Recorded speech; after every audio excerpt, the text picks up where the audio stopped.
नमस्ते दोस्तों, मैं डॉक्टर धीरज फत्ते, हिंदी विभाग प्रमुख, संजीवनी महाविद्यालय चापोली।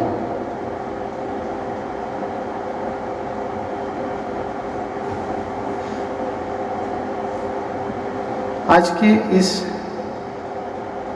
ईद आशिका में आप सभी का हार्दिक स्वागत है। आज हम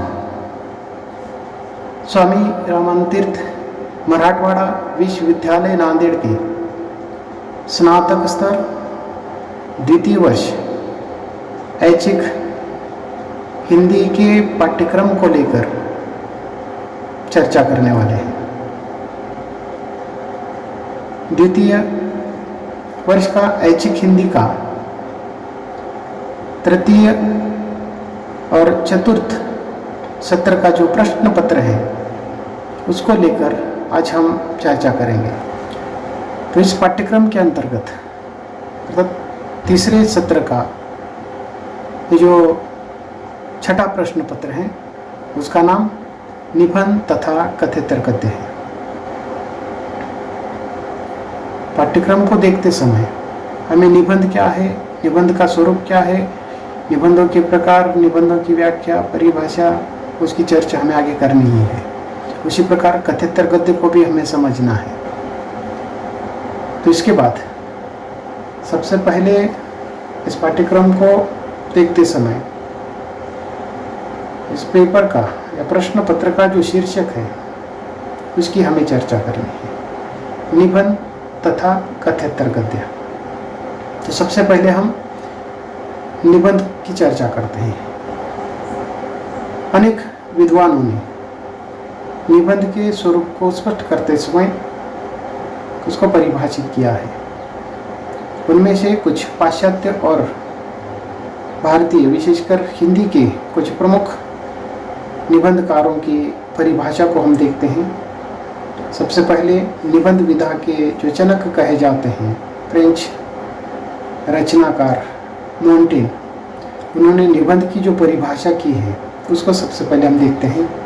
उन्होंने कहा है कि निबंध विचारों का उद्धरणों और आध्यात्मिक वृत्तियों का सम्मिश्रण है, इसके आत्मतत्व का समावेश आवश्यक है।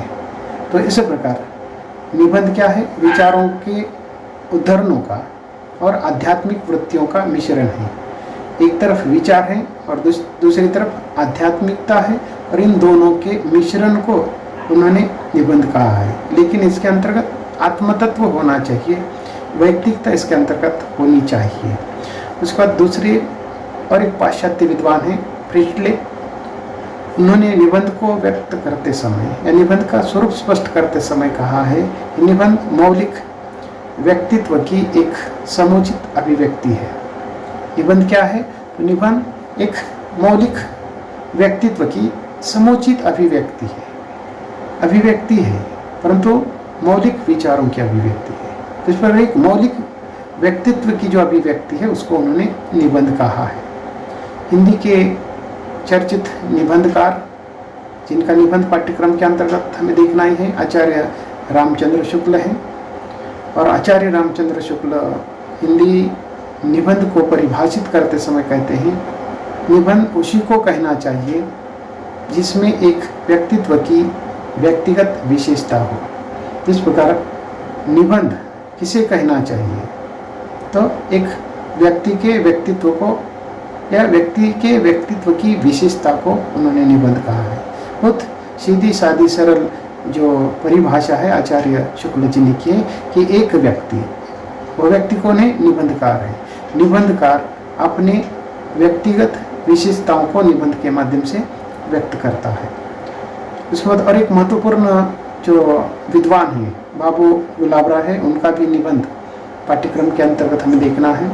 उन्होंने निबंध का अर्थ स्पष्ट करते समय या स्वरूप स्पष्ट करते समय उन्होंने कहा है कि निबंध उस गद्य विधा को कहते हैं जिसमें एक सीमित आकार के भीतर किसी विषय का वर्णन या प्रतिपादन एक विशेष निजीपन, स्वच्छंदता, सौख्य और सजीवता तथा आवश्यक संगति हो और सहबद्धता के साथ दिया गया हो।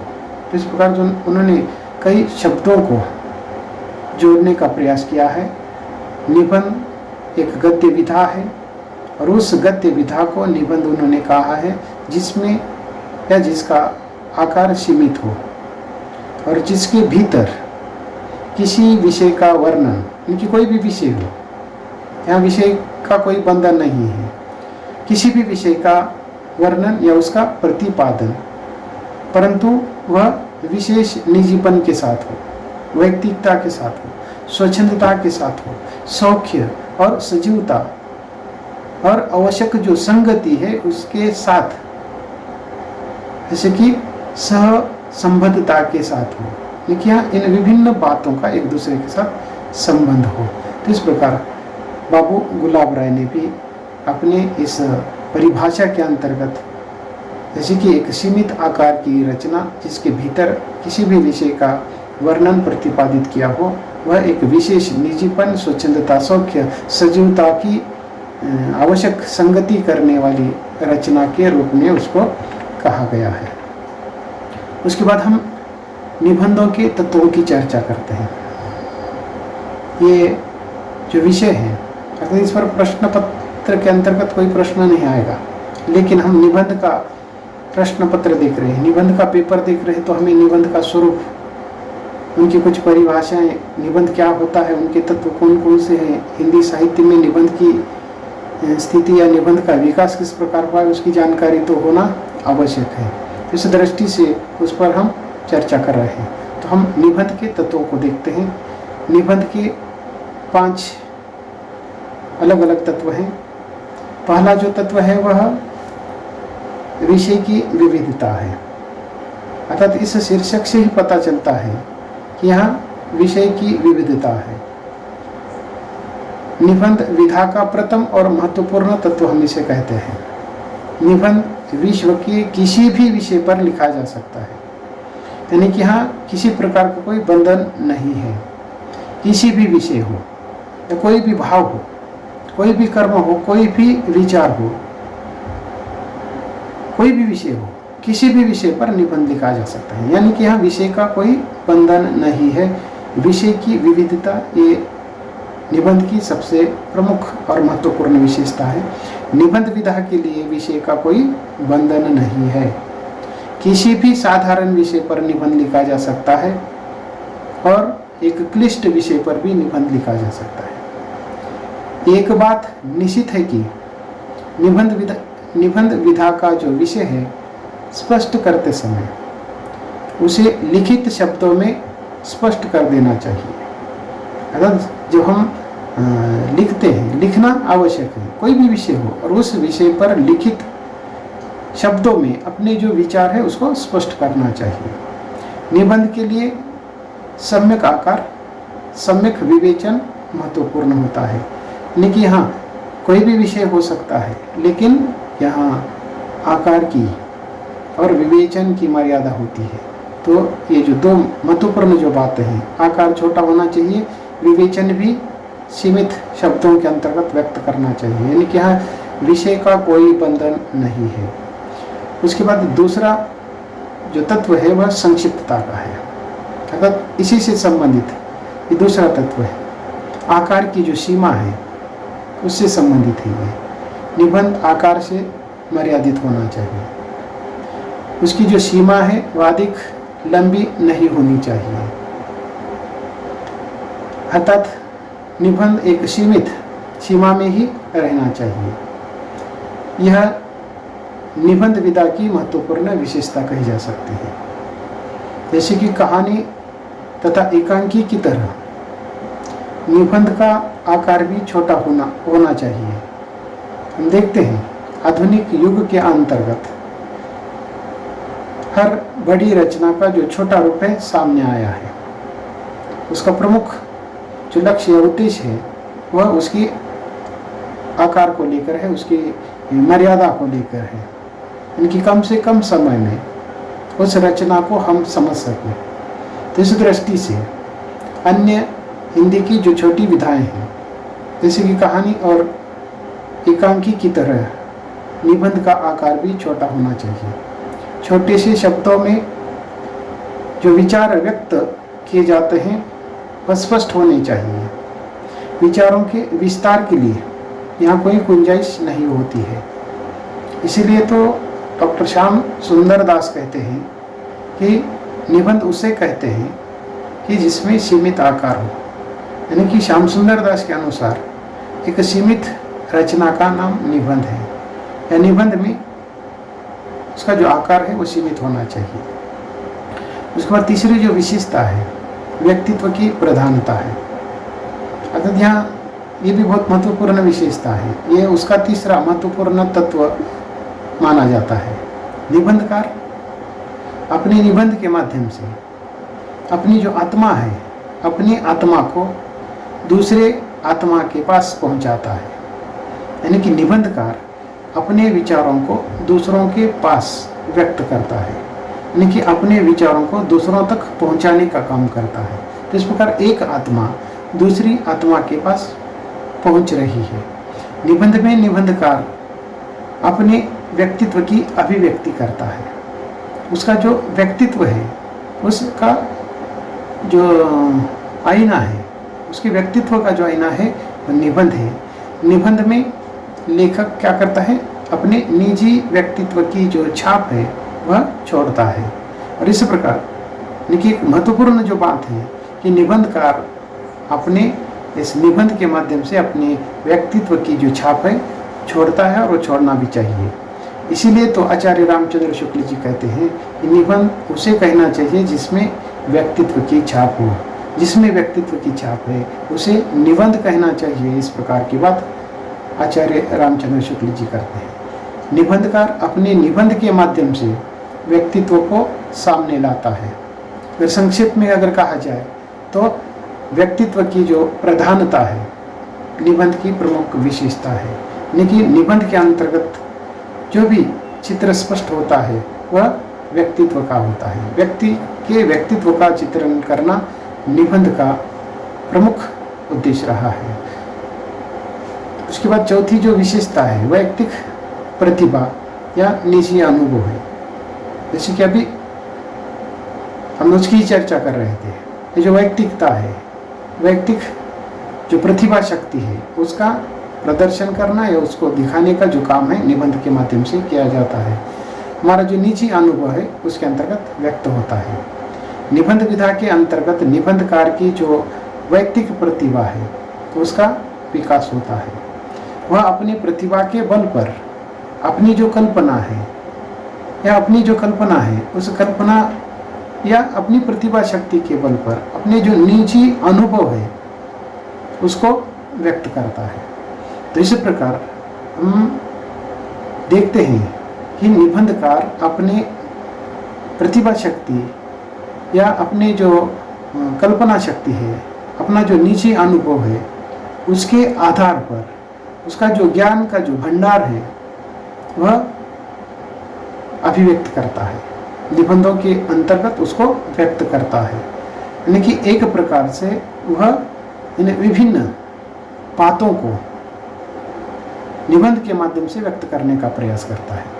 चाहे वह उसकी प्रतिभा शक्ति हो, उसकी कल्पना शक्ति हो, उसका निजी अनुभव हो, या उसका जो भी ज्ञान का जो भंडार है उसके बल पर अर्थात अपने व्यक्तित्व को वह चमकाता है।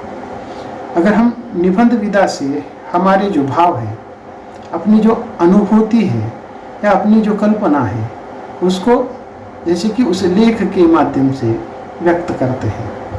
निबंध के लिए ये जो वैयक्तिक जो प्रतिभा है वह बहुत महत्वपूर्ण होती है।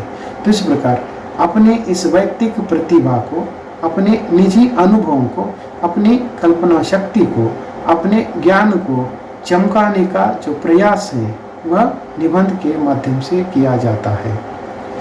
उसके बाद अंतिम या पांचवा जो तत्व है वह भाषा शैली का है। निबंधों की भाषा कैसी होनी चाहिए उसको लेकर ये तत्व रहा है। निबंध का सबसे बड़ा और महत्वपूर्ण जो तत्व है वो भाषा शैली का है। हम देखते हैं कि हर एक साहित्यकार अपनी अपनी जो भाषा है उसका प्रयोग करता है, या उसको हम ऐसा कह सकते हैं कि हर एक साहित्यकार की अपनी अपनी एक भाषा शैली होती है। तो उसी प्रकार निबंध की भी एक भाषा होती है, निबंध की भी एक भाषा शैली होती है, वह विषय के अनुरूप होनी चाहिए।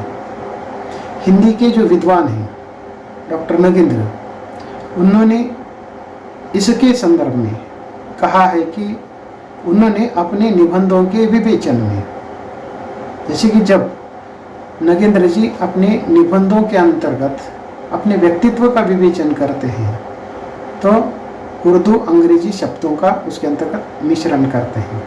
ये उनकी एक शैली है, उर्दू अंग्रेजी शब्दों का अधिक मात्रा में वो प्रयोग करते हैं, अर्थात वह उनकी एक शैली है, उनकी एक आदत है। तो इस प्रकार हर साहित्यकार की अपनी अपनी एक शैली होती है। निबंध के लिए समास, वाक्य प्रवाह, अलंकार, व्यंग्य तथा विनोद प्रधान शैली का प्रयोग होना चाहिए या किया जाता है। तो इस प्रकार अन्य रचनाओं की तरह इसके अंतर्गत भी समास, वाक्य प्रवाह, अलंकार, व्यंग्य है, विनोद है, ये सारी जो शैली हैं उसका प्रयोग इसके अंतर्गत होता है। इसके बाद हम निबंधों के प्रकारों की चर्चा करते हैं। निबंधों के 5 प्रकार, जिसके अंतर्गत वैचारिक निबंध, व्यंग्यात्मक निबंध, ललित निबंध, भावात्मक निबंध और वर्णनात्मक निबंध है। हम देख रहे हैं कि निबंध आधुनिक साहित्य की एक महत्वपूर्ण विचारधारा या गद्य विधा है। इसके संदर्भ को लेकर या निबंध को लेकर शिवदास सिंह चौहान ने इसको गद्य का अत्यंत शक्तिशाली रूप कहा है। तो इसके पहले हमने देखा है कि आचार्य रामचंद्र शुक्ल ने भी गद्य की कसौटी के रूप में निबंध को देखा है या कहा है। तो इस विधा का विकास, जैसे कि हमने देखा है कि पाश्चात्य प्रभाव से ही हिंदी में निबंध की उत्पत्ति हुई है या उसका विकास हुआ है। तो इस निबंध का विकास भी पाश्चात्य साहित्य के प्रभाव से ही हुआ है। और इसके पहले भी हमने निबंध का स्वरूप देखते समय देखा है कि निबंध शब्द संस्कृत का जो मूल धातु बंध है उसमें नि उपसर्ग लगाकर अर्थात ये शब्द बना है, और जिसका अर्थ हमने देखा है कि बांधना है, संग्रह करना है, अंग्रेजी में उसे ऐसे कहा जाता है, उसकी पुनः चर्चा करने की आवश्यकता नहीं है। तो इस प्रकार विषय और शैली के आधार पर विद्वानों ने निबंधों के कई भेद किए हैं। अर्थात यहाँ एक तो विषय है और दूसरी शैली है। जब हम साहित्य को देखते हैं, साहित्य का अध्ययन करते हैं, साहित्य को एक आलोचनात्मक दृष्टि से जब हम देखते हैं तो हमारी जो दृष्टि है वह एक तो विषयात्मक होती है, दूसरी शैली से संबंधित होती है। तो इस प्रकार विषय और शैली के आधार पर विद्वानों ने निबंध के कई प्रकारों का निर्धारण किया है। स्थूल रूप से निबंध को, जैसे कि वैचारिक निबंध, उसके बाद व्यंग्य निबंध, ललित निबंध, भावात्मक निबंध, वर्णनात्मक निबंध, विवरणात्मक निबंध, आलोचनात्मक निबंध, इस प्रकार के कई भेद। तो निबंधों के जो प्रकार हैं उन प्रकारों की हम चर्चा करते हैं। सबसे पहला जो निबंध का प्रकार है वह वैचारिक निबंध है।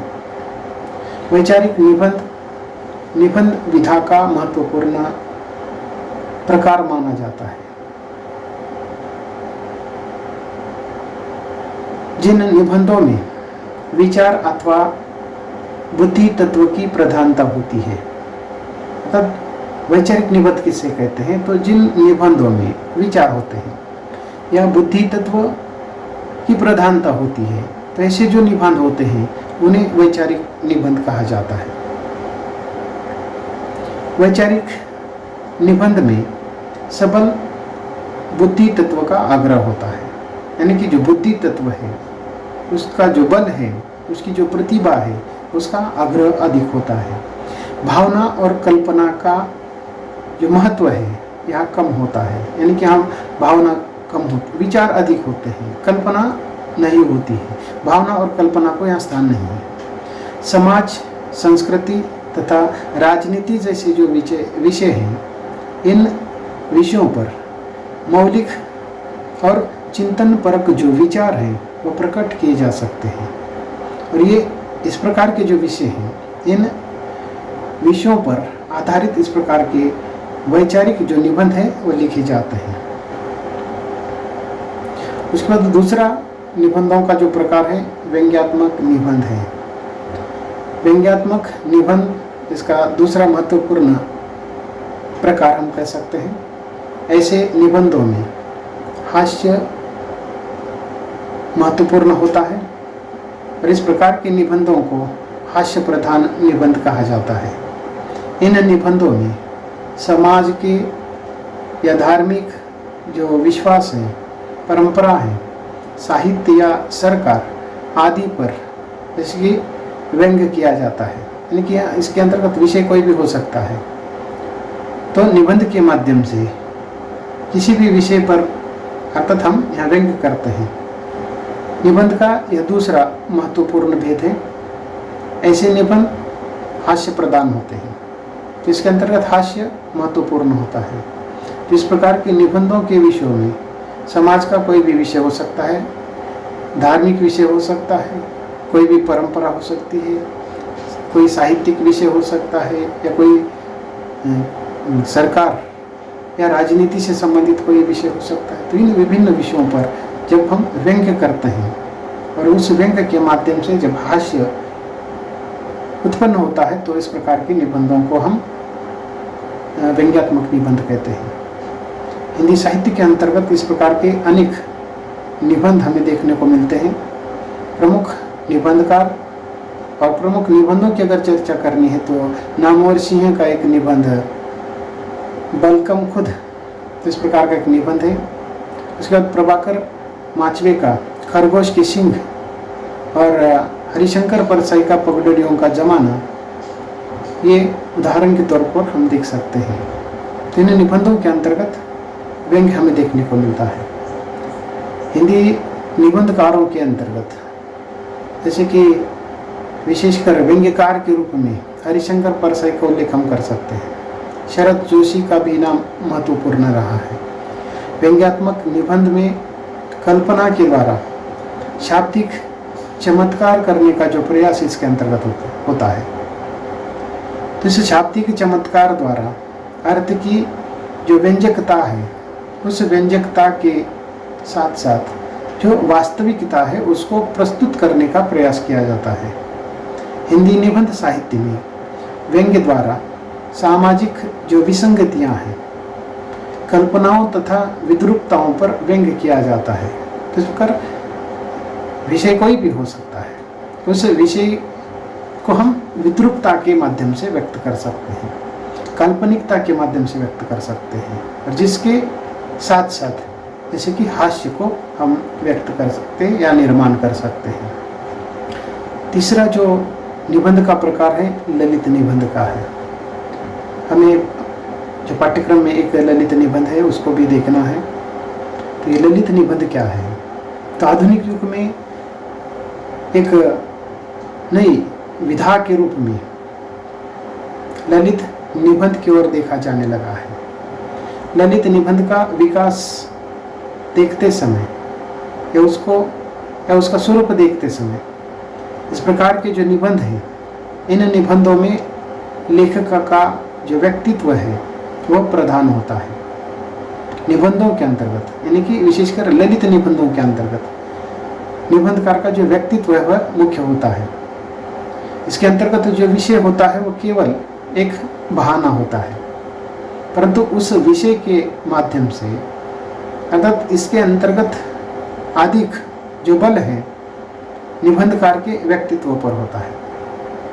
जैसे कि पत्र का कोई भी विज्ञापन हो या किसी लेखक की कोई पंक्ति हो या कोई भी घटना अथवा किसी बाह्य जगत के प्रति कोई प्रतिक्रिया हो, निबंध का उसके अंतर्गत रूप हो सकता है।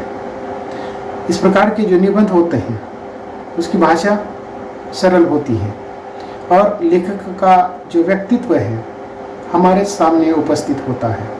तो इस प्रकार ललित निबंध के अंतर्गत लेखक के व्यक्तित्व को हमारे सामने उपस्थित करने का महत्वपूर्ण उद्देश्य होता है। इस प्रकार के महत्वपूर्ण निबंधकारों में या उल्लेखनीय ऐसे निबंधकारों का अगर उल्लेख करना है तो आचार्य हजारी प्रसाद द्विवेदी के नाम का हम उल्लेख कर सकते हैं।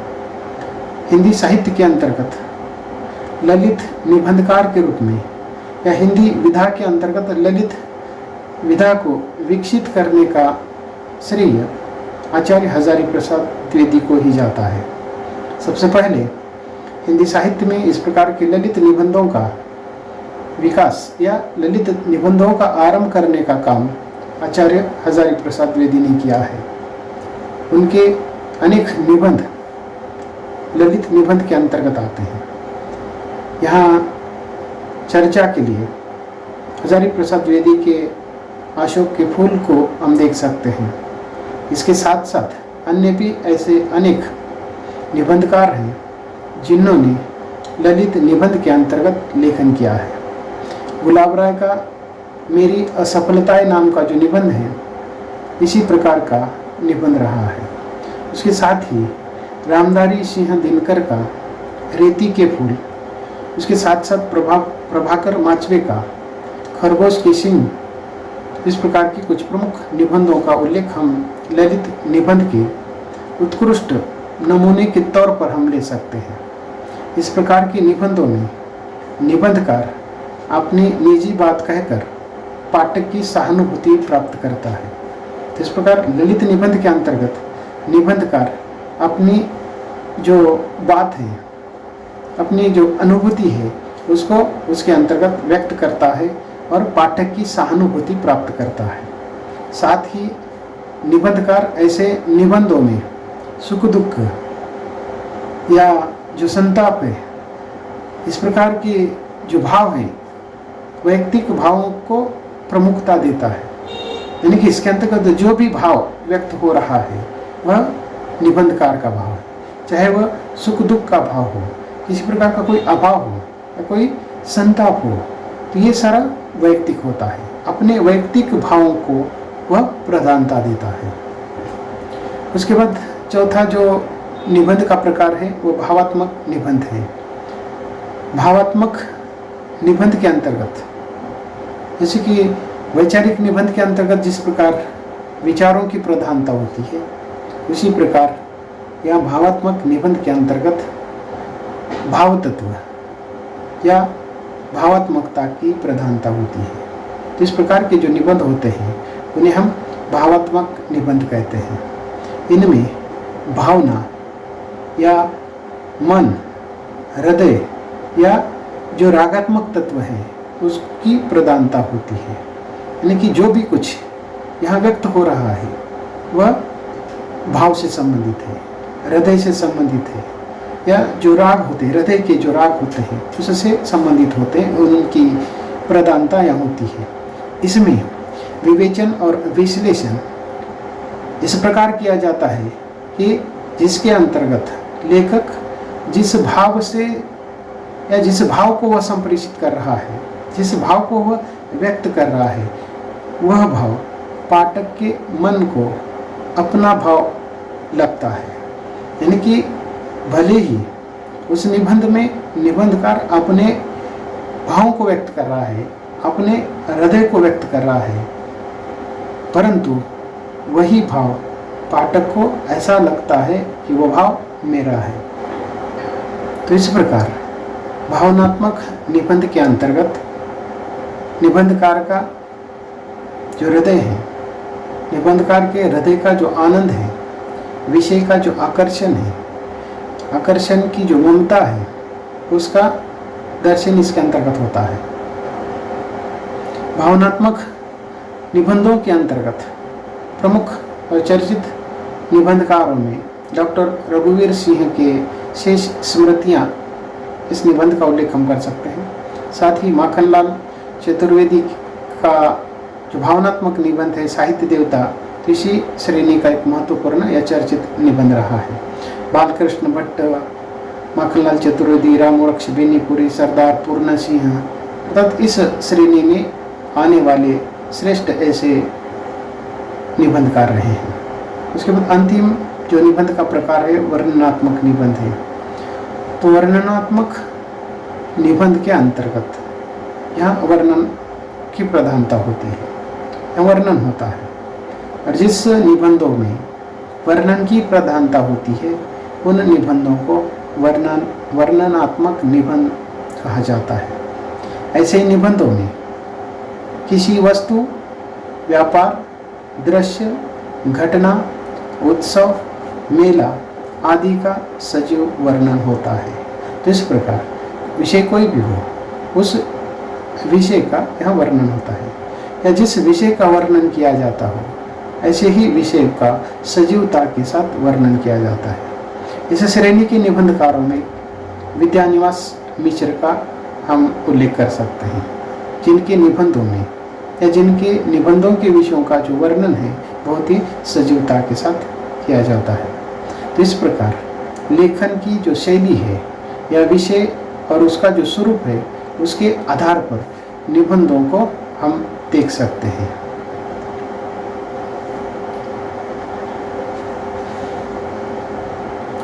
उसके बाद और एक महत्वपूर्ण जो बात है हिंदी निबंध का उद्भव और विकास है। अर्थात ये बहुत बड़ा विषय है। संक्षेप में मैं आज यहाँ उसकी चर्चा कर रहा हूँ। हिंदी साहित्य में निबंधों का जो उद्भव और विकास हुआ है उसकी चर्चा करने के पहले अर्थात ये जो निबंध शब्द है उसका प्रारंभ कैसे हुआ, कहाँ से हुआ, उसको देखना जरूरी है। तो विश्व में सबसे पहले निबंध का जो उद्भव और विकास है वो फ्रेंच में हुआ है। फ्रेंच के जो प्रसिद्ध विद्वान हैं जिनका नाम मिकेल मांटेन है, उन्होंने अपने लेख में अपने जो मुक्त विचार हैं, अपने मुक्त विचारों को शब्दों के माध्यम से एक लेख के रूप में प्रकाशित किया। और आगे चलकर अर्थात ये जो मानतेन हैं उनके ये जो लेख हैं निबंध के नाम से जाने लगे। तब से मनुष्य ने मुक्त विचारों को शब्दों के माध्यम से बांधने की जो प्रक्रिया है उसको निबंध कहा जाने लगा। तो इस पर सबसे पहला विश्व में सबसे पहला जो निबंधकार है वो फ्रेंच विद्वान मांटेन को माना जाता है। उसके बाद अंग्रेजी भाषा में भी बेकन नाम के एक निबंधकार है या विद्वान है, उन्होंने सबसे पहले निबंध लिखे। और उनके बाद या बेकन के बाद 19वीं सदी के उत्तरार्ध में हिंदी के तत्कालीन साहित्यकारों का जो ध्यान है निबंध विधा की ओर चला गया। हिंदी के प्रथम निबंधकार के रूप में राजा शिव प्रसाद सितारे हिंद को माना जाता है। उनका जो निबंध है राजा भोज का सपना, तो इस निबंध को या इस रचना को हिंदी का पहला निबंध माना जाता है। किंतु कुछ विद्वानों ने राजा भोज का सपना इस रचना में निबंधों के तत्वों का अभाव पाया। तो इस दृष्टि से अधिकतर विद्वान राजा भोज का जो सपना है उसको प्रथम निबंध मानते हैं। हिंदी की अन्य जो गद्य विधाएं हैं उन गद्य विधाओं की तरह निबंध का उद्भव और विकास भारतेंदु युग से या भारतेंदु हरिश्चंद्र से ही मानते हैं। इस काल में भारतीय समाज में एक नई जो चेतना है उसका विकास हो रहा था। विभिन्न पत्र पत्रिकाओं के प्रकाशन के साथ साथ अर्थात ये जो निबंध जैसी साहित्य की जो विधा है वह भी विकसित होती गई है। आरंभिक कालखंड के अंतर्गत भारतेंदु युग में या भारतेंदु युग को जब हम देखते हैं कि भारतेंदु के समकालीन जो साहित्यकार हैं अर्थात विशेषकर कवि थे, काव्य लेखन के साथ साथ अधिकतर पत्रकार थे, अपनी अपनी साहित्यिक पत्रिका चलाते थे। अपने लेख अपने अन्य जो सहकारी है उनके लेख हो, कविता हो, वह अपने पत्र पत्रिकाओं के माध्यम से प्रकाशित करते थे। तो इस प्रकार इस पत्र पत्रिकाओं के प्रकाशन के साथ साथ हिंदी निबंध का भी जो विकास है होता हुआ दिखाई देता है। तो इस निबंध के विकास क्रम को देखते समय अध्ययन की सुविधा की दृष्टि से उसको 4 कालखंडों में विभाजित किया गया है। पहला जो कालखंड है या पहला जो विभाजन है वो भारतेंदु युग के नाम से किया गया है। और इसका जो कालखंड है 1873 ईस्वी से 1900 ईस्वी सन तक का ये कालखंड है। और इस कालखंड को भारतेंदु युग कहा गया है। यानी कि भारतेंदु हरिश्चंद्र का जो जन्म है 1850 से होता है। तो इस प्रकार भारतेंदु हरिश्चंद्र इस युग के महत्वपूर्ण व्यक्ति हैं। उन्होंने अन्य गद्य विधाओं की तरह निबंध में भी पहला प्रयास उन्होंने किया। तो इस दृष्टि से इस युग को भारतेंदु युग के नाम से जाना जाता है। इस युग के अंतर्गत भारतेंदु के समकालीन जो कुछ महत्वपूर्ण रचनाकार हैं उन्होंने इस कालखंड के अंतर्गत अनेक निबंधों की रचना की है। तो इस कालखंड के प्रमुख निबंधकारों में भारतेंदु हरिश्चंद्र, बालकृष्ण भट्ट, प्रताप नारायण सिंह आदि उल्लेखनीय ऐसे निबंधकारों का उल्लेख हम कर सकते हैं। इस कालखंड के निबंधों के जो प्रमुख विषय थे विभिन्न प्रकार के पर्व हैं, त्यौहार हैं, ऋतु, अनेक प्रकार के जो भिन्न भिन्न ऋतु हैं या ऋतुओं के साथ जो मित्रता है, यात्रा है, धोखा, स्वप्न, तो इस प्रकार के विभिन्न विषयों को लेकर निबंध लिखे गए हैं। उसके बाद दूसरा जो कालखंड है द्वितीय युग के नाम से जाना जाता है। और ये जो कालखंड है 1900 ईस्वी सन से 1920 तक का है। तो ये 20 वर्ष का कालखंड है और इस कालखंड को द्वितीय युग कहा गया है। तो इस कालखंड के अंतर्गत महावीर प्रसाद द्विवेदी के नाम से ये जो युग है वो जाना जाता है। और इस युग के अंतर्गत या द्विवेदी का जो नाम है इस युग के साथ क्यों जुड़ा है, तो उसका एक महत्वपूर्ण कारण ये है कि इस कालखंड के अंतर्गत साहित्यिक क्षेत्र के अंतर्गत सरस्वती नाम की जो पत्रिका है उस पत्रिका ने बहुत ही जैसे कि हिंदी भाषा के, हिंदी साहित्य के विकास की दृष्टि से उसका बहुत योगदान रहा है। इस दृष्टि से इस कालखंड को द्विवेदी युग के नाम से जानते हैं। इस कालखंड के अंतर्गत महावीर प्रसाद द्विवेदी उस पत्रिका के संपादक रहे हैं। और इस कालखंड के उल्लेखनीय जो निबंधकार हैं उनमें अगर नाम ही लेना है तो महावीर प्रसाद द्विवेदी है, उसके बाद माधव प्रसाद सिन्हा है, श्याम सुंदर दास, चंद्रधर शर्मा गुलेरी जैसे विद्वानों के या निबंधकारों के नामों का उल्लेख हम कर सकते हैं। इस कालखंड के निबंधों का जो प्रमुख विषय रहा है राष्ट्रीय जन चेतना, विश्व प्रेम, सामाजिक एकता, अतीत गौरव, सांस्कृतिक जो पुनरुत्थान है, या उसके साथ साथ ये जो कालखंड है भाषा की दृष्टि से बहुत महत्वपूर्ण रहा है। हिंदी भाषा के विकास का, विशेषकर खड़ी बोली के विकास का ये कालखंड रहा है। तो इस दृष्टि से भाषा का परिष्कार जैसे अनेक विषयों को लेकर इस कालखंड के अंतर्गत निबंध लिखे गए हैं। इस युग के निबंधकारों की भाषा शैली सहज, सरल और बोधगम्य रही है। उसके बाद तीसरा जो कालखंड है वह शुक्ल युग है। ये कालखंड बहुत ही महत्वपूर्ण रहा है। हिंदी निबंधों का जो चरमोत्कर्ष है वह इस युग के अंतर्गत हम देख पाते हैं। 1920 से लेकर 1940 वर्ष का ये कालखंड है। इस कालखंड के अंतर्गत आचार्य रामचंद्र शुक्ल ने उच्च कोटि के ये साहित्यकार रहे हैं। उसी प्रकार उच्च कोटि के निबंधों का जो सृजन है इन्होंने किया है। शुक्ल जी के निबंधों का जो संकलन है चिंतामणि के माध्यम से हम देख पाते हैं। इनके निबंधों में एक प्रकार की जो चिंतन की जो मौलिकता है, गंभीरता है, विश्लेषण की जो सुगमता है, तो इस प्रकार की शैली, एक प्रौढ़ जो शैली है उसका दर्शन उनके निबंधों के माध्यम से होता है। इनके निबंधों में बुद्धि एवं भाव तत्व का अद्भुत समन्वय दिखाई देता है।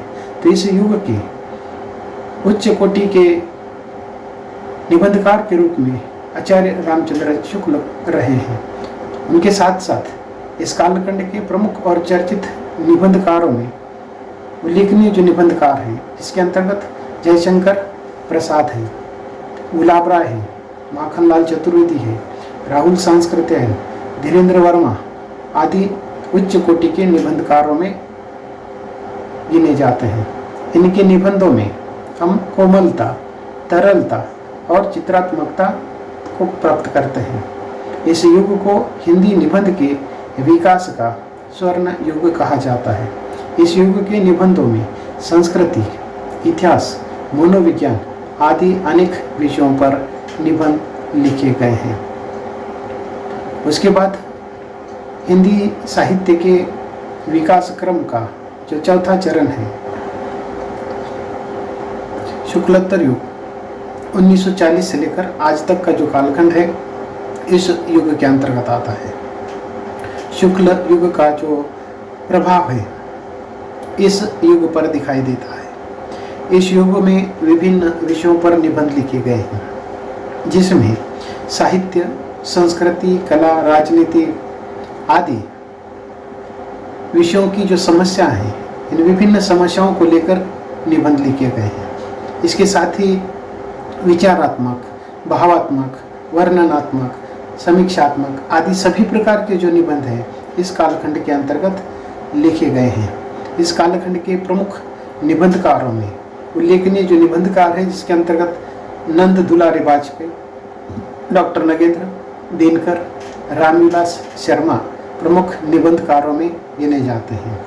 इस युग के निबंधकारों की जो प्रमुख विषय शैली की दृष्टि से, अर्थात यह जो कालखंड है यह संपन्नता का युग कहा जा सकता है। विचारों की जो मौलिकता है या शैली की जो नवीनता है, इस कालखंड के निबंधों की प्रमुख विशेषता रही है।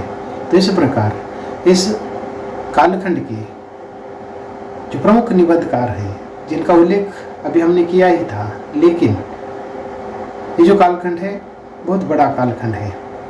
जैसे कि 1940 से लेकर आज तक के कालखंड को इस कालखंड के अंतर्गत देखा जाता है। आरंभिक कालखंड के प्रमुख निबंधकारों में नंद दुलारे वाजपेयी, डॉक्टर नगेंद्र, दिनकर, रामविलास शर्मा आदि का उल्लेख किया जा सकता है, लेकिन इसके अतिरिक्त हरिशंकर परसाई, रविंद्रनाथ त्यागी, शंकर पुनतांबेकर, शरद जोशी जैसे व्यंग्यकारों ने व्यंग्य को भी प्रतिष्ठा दिलाने का महत्वपूर्ण कार्य इस युग में किया है। तो इस दृष्टि से जैसे कि एक विशिष्ट व्यंग्य रचना के माध्यम से, व्यंग्य निबंधों के माध्यम से, हिंदी निबंध से व्यंग्य प्रकार को एक स्वतंत्र अस्तित्व दिलाने का जो महत्वपूर्ण काम है, इन विभिन्न निबंधकारों ने या रचनाकारों ने किया है, जिसके अंतर्गत अभी हमने जिन नामों का उल्लेख किया था, हरिशंकर परसाई है, रविंद्रनाथ त्यागी है, शंकर पुनतांबेकर है, शरद जोशी आदि व्यंग्यकारों का उल्लेख किया जा सकता है। उसके बाद दूसरा, इस पाठ्यक्रम का जो दूसरा भाग है वह कथ्यतर गद्य का है। कथ्यतर गद्य के अंतर्गत 3 प्रकार की रचनाओं का हमें देखना है, जिनमें से तो एक रेखाचित्र है, दूसरी आत्मकथा है। रेखाचित्र क्या है? जैसे कि यहाँ रेखा और चित्र 2 शब्द हैं, एक रेखा और दूसरा चित्र है। चित्र है लेकिन वह परिपूर्ण नहीं है, उसके अंतर्गत रेखाएं हैं। तो इस प्रकार रेखाओं के आधार पर बनाए गए चित्र को हम रेखा चित्र कहते हैं। तो ये जो रचना है रेखा चित्र की, उसको शब्द चित्र भी कहा जाता है। जिस प्रकार कम रेखाओं की सहायता से एक चित्र बनाया जाता है, उसी प्रकार कम शब्दों के माध्यम से एक चित्र उपस्थित किया जाता है। तो इस प्रकार ये रेखा चित्र है। और दूसरा जो महत्वपूर्ण गद्य प्रकार है वह आत्मकथा का है। आत्मकथा, जिस पर अधिक चर्चा करने की आवश्यकता नहीं है। जैसे कि आत्मा यानी कि स्वयं की लिखी हुई जो कथा है वह आत्मकथा कहलाती है। उसका लेखक स्वयं होता है, मय शैली में ये कथा लिखी जाती है। इस प्रकार एक रचनाकार अपने ही जीवन को चित्रित करता है, अपने ही जीवन को व्यक्त करता है। आत्मकथा का एक अंश पाठ्यक्रम के अंतर्गत हमें देखना है। और एक जो तीसरी रचना है जो किस प्रकार की है, जैसे कि पाठ्यक्रम नया होने से वह रचना हमारे सामने नहीं है, उसकी चर्चा इसके बाद हम करेंगे।